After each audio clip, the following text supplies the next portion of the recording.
Jadi kita akan melakukan pengolahan data STM di topografi. Pertama kita buka Google Earth terlebih dahulu.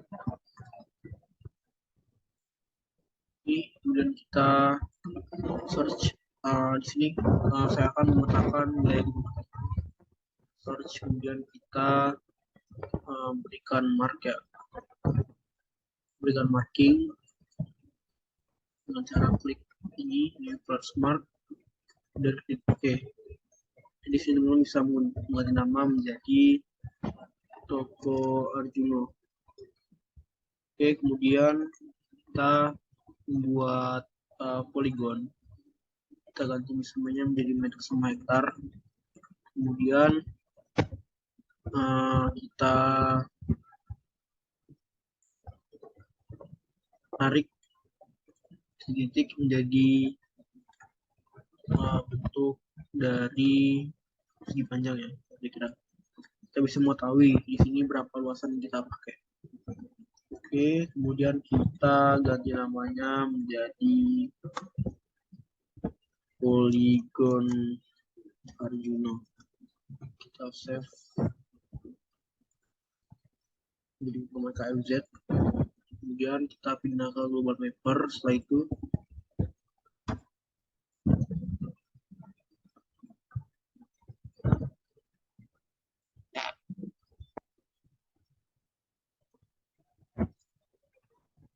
kita open data files, kita masukkan KMZ tadi, kita connecting datanya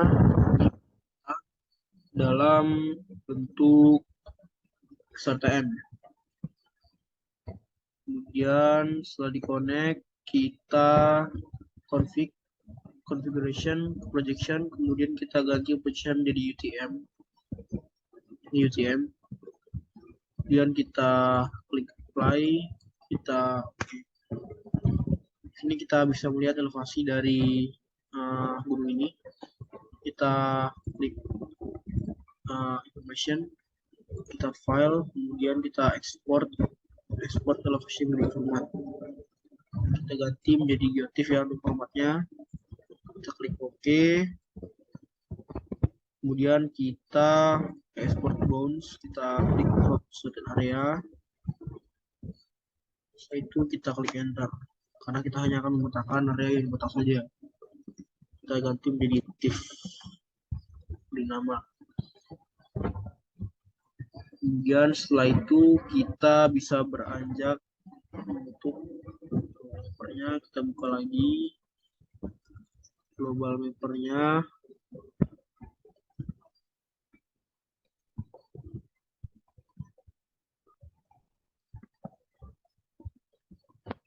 Setelah itu kita open data files, kita masukkan TIFF-nya tadi, kita ke analisis, ini direct contours from terrain grid. Di sini misalnya kita gunakan kontur intervalnya 10 meter ya.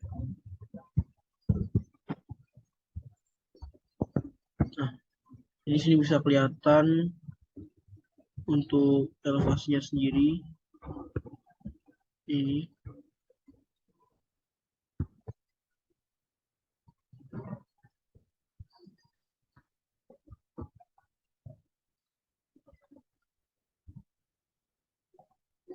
jadi untuk perbedaan setiap garis kontur itu sekitar 10 meter. Oke, setelah itu kita bisa mengekstrak ini dalam format DWG dengan cara file, export final dalam format. Ini dalam bentuk DWG. Oke, kita pilih tampilannya, ini ada AutoCAD tahun berapa, kita menggunakan 2007, kita klik, kemudian kita klik OK. Kita ganti namanya menjadi Arduino. Kemudian setelah itu kita bisa beranjak ke file AutoCAD-nya.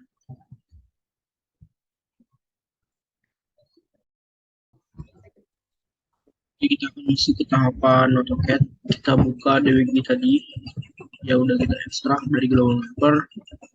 Kemudian teman seperti ini, Kita Ctrl A untuk memblok semuanya, kita extract drawing dan extract surface. Kemudian kita export data, surface data, kemudian execute file, kita klik P untuk points. Nah, ini kita save menjadi DWG Arduino DAT. Enter. Oke, selesai. Kita buka AutoCAD-nya. Kita buka lagi AutoCAD-nya. Kemudian kita masuk lagi. Kita ganti namanya dulu menjadi save as ya. Menjadi nama dari name kita.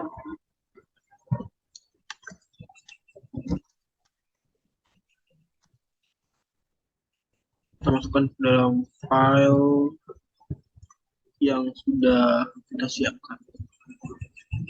Oke, setelah itu akan datang di pojok kiri atas nama teman-teman. Jadi untuk pekerjaannya bisa langsung di cross check. Kita ke quick serve, kita import data, read associated points, kita masukkan format DAT tadi yang sudah kita masukkan di DWG Arduino DAT.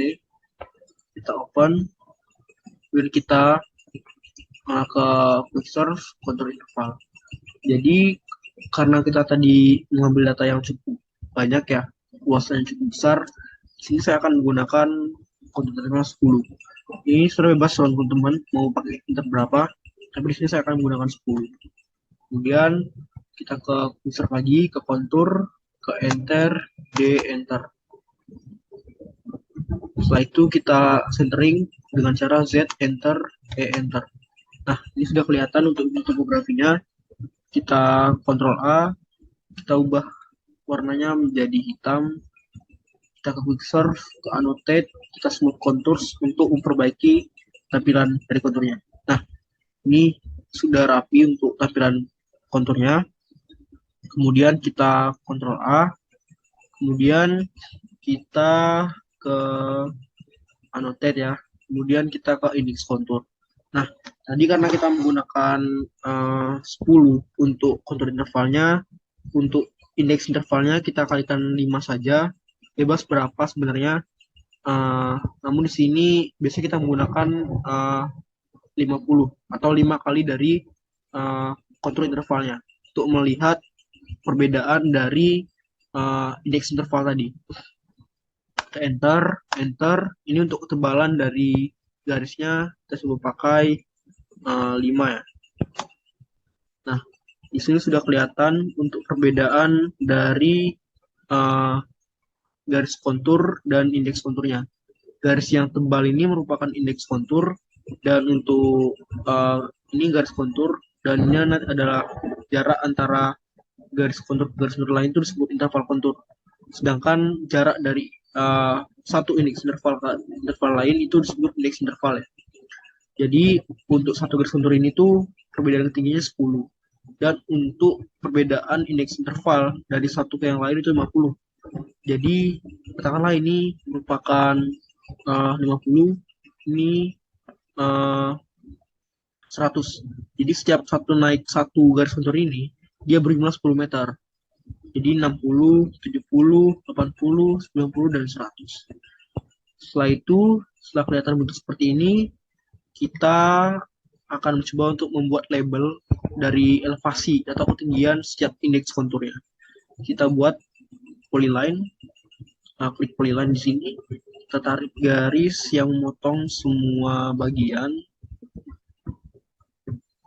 Setelah itu, ini bisa kemana saja teman-teman, yang diusahakan dapat memotong semuanya.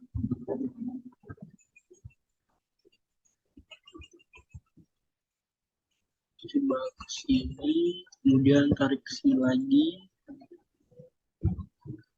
coba tarik ke sini lagi, coba tarik ke sini lagi. Jadi harus memotong semua indeks kontur yang ada. Kita skip, kita ke quick serve, kemudian kita ke annotate, ke auto label contours. Nah, di sini kita hanya akan memberikan label pada setiap indeks kontur. Oleh karena itu, untuk label intervalnya itu berjumlah 50 sama dengan nilai indeks interval. 50 ini untuk text height, ini untuk besarnya label yang kita buat. Di sini kita akan coba gunakan 8 agar kelihatan jelas. Nah, kita klik polyline-nya tadi. Di sini dia akan otomatis langsung memberikan label pada setiap indeks kontur yang kita tandai.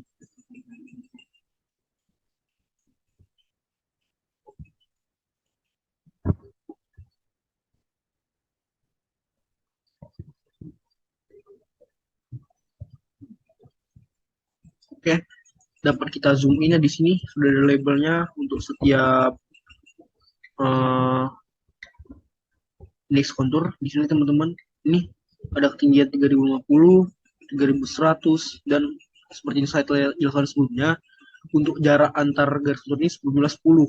Jadi setiap naik satu garis kontur itu berjumlah 10. Teman-teman bisa untuk membesarkan angka ini dengan cara tadi ya, di opsi sebelumnya, di preserve, annotate, kemudian auto label ini. Nah, teman-teman tadi bisa untuk text height ini bisa digedein lagi agar kelihatan lebih jelas. Setelah itu, teman-teman bisa langsung membuat layout peta.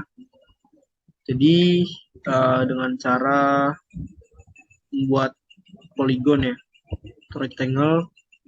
Misalnya kita hidupkan snap dulu. Tuh.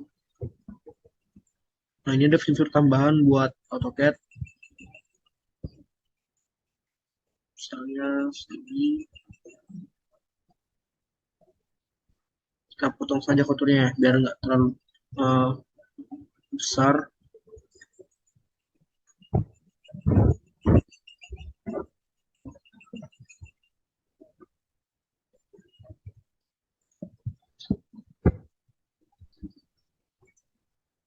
Oke, kita ulang saja. Untuk waktunya kita hidupin.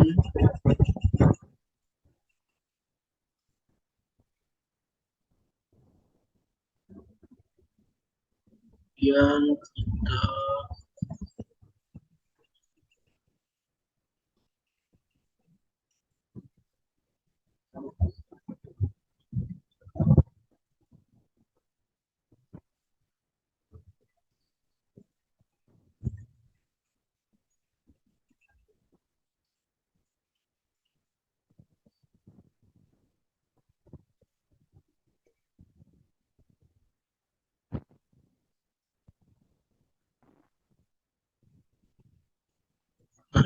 channelnya kita buat ya. Nah, jadi ini merupakan luas area yang akan kita petakan. Nah, untuk garis kontur yang tidak menyambung ini, teman-teman bisa melakukan extend. Dan untuk garis-garis kontur yang berada di luar rectangle ini, teman-teman bisa melakukan trim atau pemotongan. Jadi kurang lebih untuk extend ada di sini. Nah, ini extend untuk menyambungkan. Misal kita klik kanan terlebih dahulu ya, untuk pertama ini klik kanan pada mouse ke dalam rectangle yang kita akan petakan. Kemudian kita coba sambungkan garis kontur yang ada. Misalnya kita akan menyambungkan garis kontur yang ini.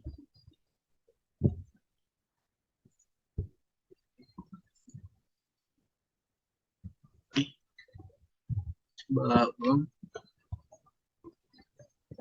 Kita extend, kita klik kanan. Nah, ini akan langsung sambung secara otomatis. Untuk trim sendiri, ini kita bisa memotong garis-garis ini melalui trim. Sama skemanya, kita klik kanan ke garis rectangle-nya, kita pilih objek yang akan kita trim.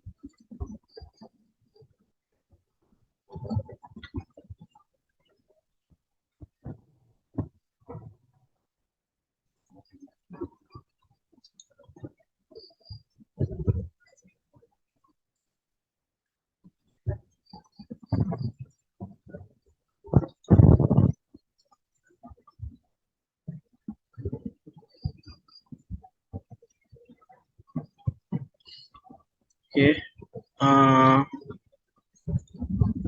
Bentar, ini agak sedikit. Oke, kita coba trim ya. Ulang.